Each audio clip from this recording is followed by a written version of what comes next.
Донациите се базата, основата на едно општество базирано на солидарност и на хуманост. Едно препознавање дека јас не постојам само за мене и за моето семејство, туку дека сум дел од една поширока заедница и дека кога донираме заеднички, стружуваме ресурси за да си ја направиме таа заедница да ни е просперитетна, затоа што со тоа индиректно и јас си го правам животот мој и на моето семејство поубав.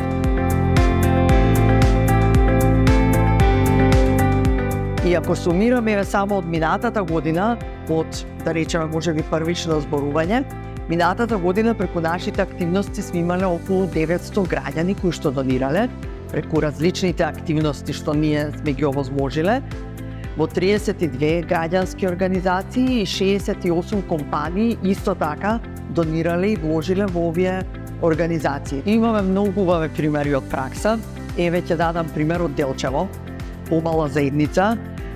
Поддржувавме и менториравме организација Бравура Кооператива, што работи на интеграција на лица со попреченост. Им помогнавме да пристапат до локална компанија Брегал од Делчево за донација.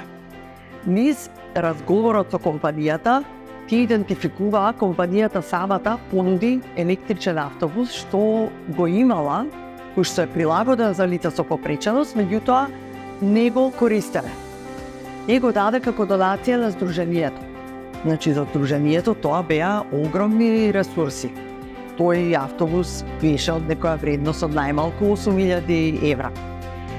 Ние им помогнавме, пристапивме до Евана, направија електрични приклучоци во Делчево, за да може да се напојува тој електричен автобус, а потоа организацијата одлучи тој автобус да не го користи само за своите корисници, за своите активности, туку да го даде на располагање и на сите деца со попреченост што одат на училиште. А тој автобус да се користи како превозно средство за децата да може без потешкоти и без оптеретување врз родителите да може да посетуваат, да стигнат на училиште и да посетуваат настава. И на тој начин се креираше една многу убава приказна. Како зборуваме за таа проблематика на лица со попреченост и образование, исто Сдруженијето Einstein со една IT компанија изработија заедно плагин и фонд за дислексичари, македонски фонд, бидејќи такво нешто не постоеше и лицата кои што се соочуваат со дислексија имаат потешкоти во читањето. Многу едноставно, повторно, со скромни ресурси се направи огромна промена во животот на тие лица. Па мислам дека македонското општество уште целосно не го ослободил тој потенцијал на општествена одговорност. Потенцијалот постои, но ми се чини дека е тоа нормален тек на овие наши транзицијски процеси.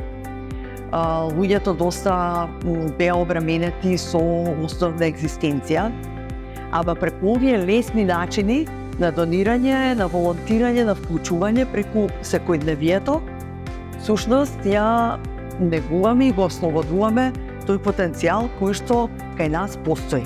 Затоа што, повторно ќе кажам, нашите граѓани се чувствуваат, сакаат да помогнат таму кога кај што е потребно.